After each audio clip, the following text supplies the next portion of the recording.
right there. 6 yards away. Yeah. And he's not doing anything. Yeah. And he just kind of jogs over. And by this point, Russell already has the ball. And he passes it into Crozet, and that's it. I mean, he didn't really have a whole lot to do. Boxall was trying to cover him and Russell at the same time, basically. And he gave him just enough space to where Crozet had the ball, was able to turn and get a shot off. That's where I think, and now that I'm thinking about it, it might have been Boxall that looked at Shuttleworth. One of those two, Boxall or Calvo, were there with a really pretty easy shot on goal. And, I think Bobby didn't cover his near post as well as he should have, but I don't think it would have been an issue had Calvo just closed down Russell. No. Can we go back to the wandering into the box, though? Was he really... Because I watched some highlights of the game.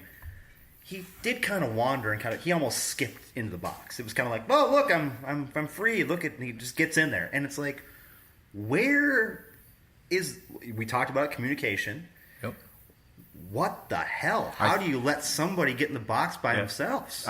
Tony, Dave, you did a perfect job of describing it. And Tony, I think you're absolutely right. I think there's confusion there. Yeah. And that's confusion because there's lack of communication. Yeah. I don't think they didn't have a good idea as a group of what they needed to do, what their responsibilities were in that case. Yeah. Soccer 101. Yeah.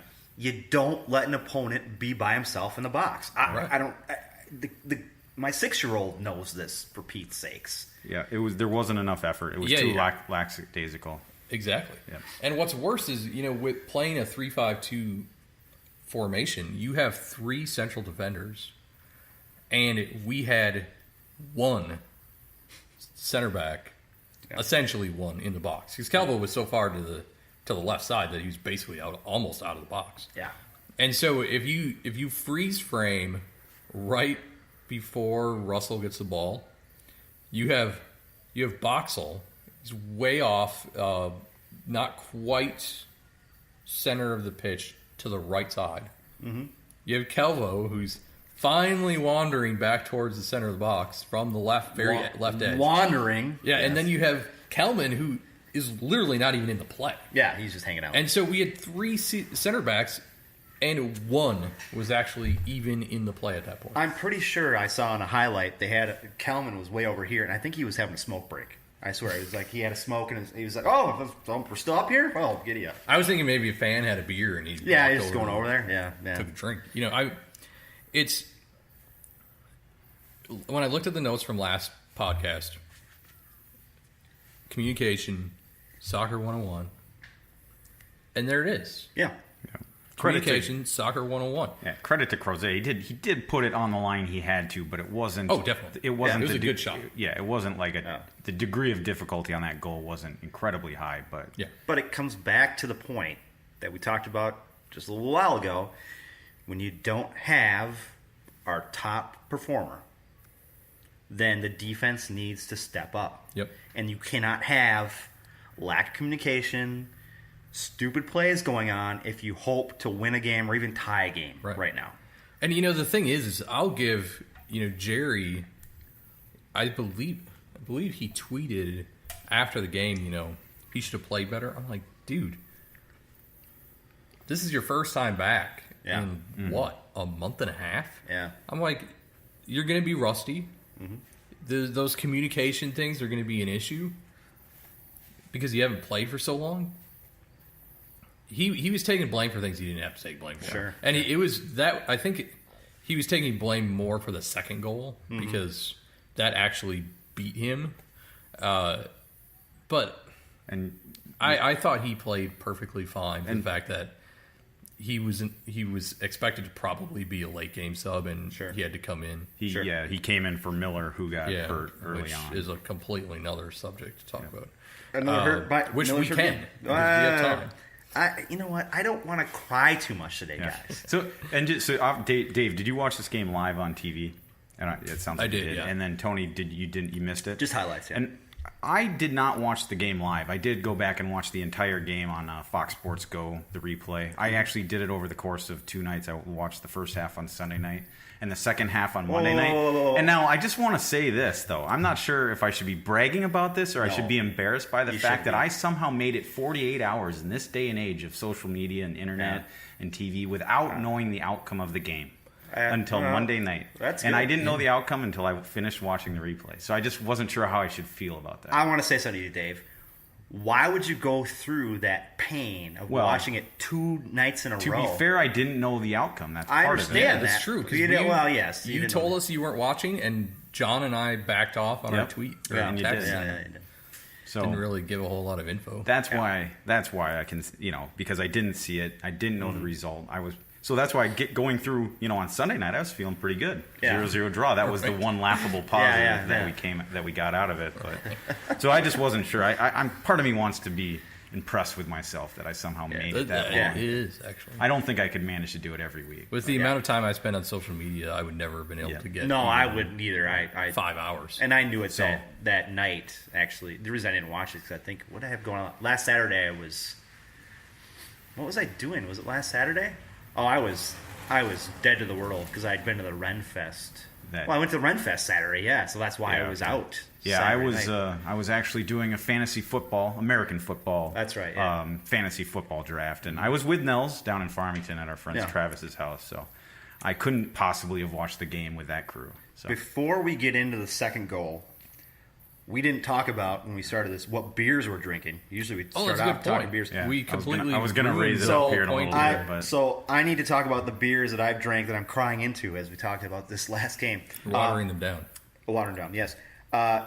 Dave Sterling brought the Doe Eyes from Insight Brewing, which I love this beer, and it's only around I think in the late summer, early fall, into a little bit early winter, and it is from Insight. It's a sour. It's cherry with Door County cherries. This stuff's fantastic. I now have started down my Minnesota Gold Light, 3rd Street Brew House, another fine brewery in Minnesota. Dave Stevens has what I picked up yesterday.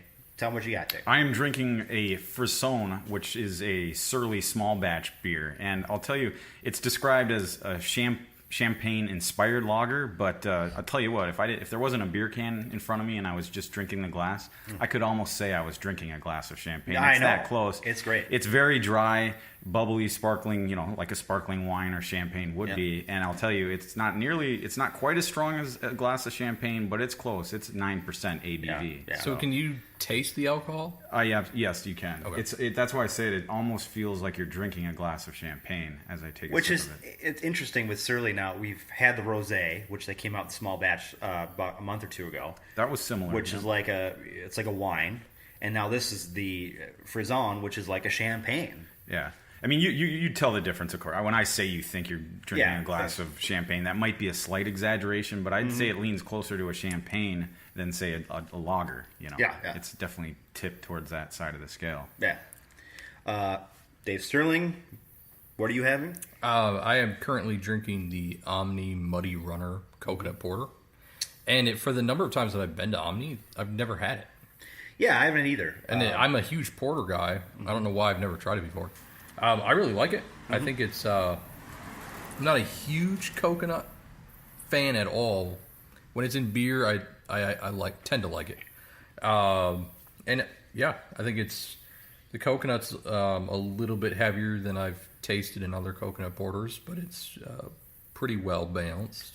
Yeah, that was my thought. I'm a fan. I'm a fan of porters and stouts, and I know that Omni is a friend of the podcast, as you guys did. I think your second podcast one there. Yeah, shout out to them. So I think when I saw the porter and it was from Omni, I said, "Oh, that would be great to try." And I had the exact same feeling. Coconut, although I like coconut, I wasn't sure how it would go in a beer or porter, but I'll be interested. I'll probably try that next. Yeah, in the second half. Like Dave said, shout out to Omni. They kind of started us on our brewery journey of doing these different podcasts, different places. I know we haven't done one at a brewery for a couple weeks because of the fact, or a couple podcasts because of the fact we've had some things going on, but we will get back to one before the season ends. But so that's what we're drinking here, guys. And I think that's a good, just sorry to interrupt, but one thing I did want to say for sure, and I think this is a good time to do it, is just the fact that, as we sit here drinking these craft beers, some from breweries that we've actually done the podcast from, I'm definitely, and I've probably said enough so far in the last 5 or 6 episodes to know that I'm definitely more of at least I have been more of a macro brew kind of guy, not a micro brew. Yeah. But thanks to this, I want to say your podcast, our podcast, I've definitely gotten more into craft beers. And I've gotten to the point where I go to the liquor store, I'm not just automatically walking to that case of Miller Lite. Yeah. I'm taking my time browsing, like, the Omni that I bought today, like what looks good, what breweries have I been to that I want to go to, Sure. Yeah. It's just, I think that's an exciting part about this podcast. It's got me more onto that, and briefly, it's made me a bigger United fan. Of course, I've been a fan for years, going back to their Blaine days, but it's really, this podcast has really gotten me more into the day-to-day following of the team, like I would with baseball or football. I'm following every little thing that happens on a day-to-day basis, where I've always been an English soccer fan, a national supporter, but it's really gotten me into following the Loons closer. So. And I think it has done the same thing for me. I think I've gotten more into soccer in general, but of course I was on microbrews like way before you were. But hi, kiddo. Sorry, everybody. We're having a barbecue at my house at 3. Everybody's showing up right now in the middle of the podcast, of course. So, of course, my sister-in-laws are showing up. My niece. Both sister-in-laws. Huh? Yeah, both are here. My niece. Hi, kiddo. Everybody's here. They're showing up early because they want to start drinking. Right? Right. Yeah. Okay. Check. Yeah, that's about right. Yeah. So, anywho. Now that we've talked about our beers and we can cry into them, let's talk about the second goal. I just want to say real quick before you dive into your analysis, it was in the 62nd minute by Rubio. And I'd like to point out, we're making a difference. We are? One podcast at a time. Yes. We're making a difference. Yes, sure. We're getting people into craft beer. Well, more. Okay. Even if it's just me. I'm not going to say much about this, but Nels and I have been to craft beers forever. Getting Dave into it was easy. Getting Johnny into it, that took Jenny to get him into it. Right, yeah, that's true. So, I mean, we've been...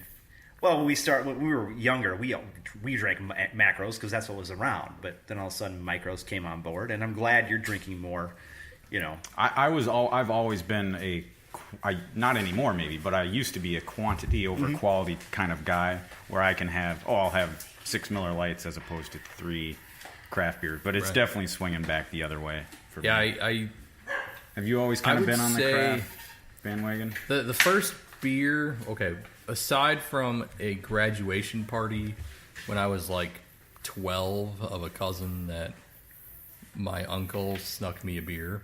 Aside from that, which if I were to guess, we're probably either a Liney's Original or a Pabst. At that point, you were in Wisconsin, weren't you? Yeah. Yeah, probably. My first beer that I actually drank was a Guinness. Oh, yeah. So I've always been more. I mean, even though Guinness is a macro, I've always been more an import craft. Yeah. No. I mean, aside from the going out to the bars, you always finish the night with a Miller Lite because it's cheap. Well, and where Dave and I come into that situation is we were in our early 20s living in Northeast Minneapolis with Johnny and everybody else going downtown Minneapolis. What did you drink down there? Bud Light, Miller Lite, Coors. It's all you drank. Right. There was no microbrews. Right. I mean, that was the deal.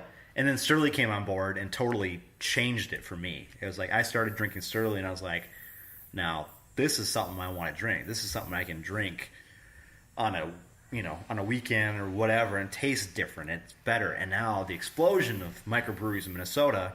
I mean, I went to Haskell's last night to buy beer for our podcast and for our barbecue today. And I'm telling you, man, you walk through there, and I spend like an hour in the liquor store looking for things that I haven't had or places I want to go to or I've been to and getting that stuff. So, yeah, it's an exciting time right now. Yeah, I think in 2001 when I turned 21, I was it's Shenanigans on Water Street in Eau Claire, Wisconsin at 2 in the morning, $1.50 Miller Lite is what I'm going to drink. Oh, yeah. So unless I went down the street to the Stave and Hoop, which I wonder if it even exists anymore. I don't even know. And it was, before closing time. Yeah. I might get some import. But at that point, yeah, I mean, in 2001, most people didn't drink hell of a lot of craft beer. Are you trying to tell us that you were in Eau Claire in 2001?